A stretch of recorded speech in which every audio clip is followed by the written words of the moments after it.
Alas 7:10 ng umaga ngayon dito, Webes. Madilim pa. Paputok ang araw ng 7:36 AM.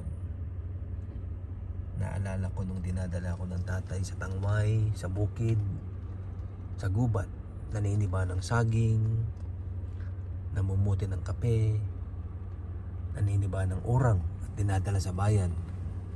Hahakutin papunta ng daan sa kalsada sa Tangway ng napakabigat na ako'y nilalagnat pa. Hindi lang ako, si nanay din niya noon. Natanda ko si Kuya Rene, pati si Kuya Abigail. Ang Kuya Lino ay bihirang makasama sapagkat siya busy sa tindahan.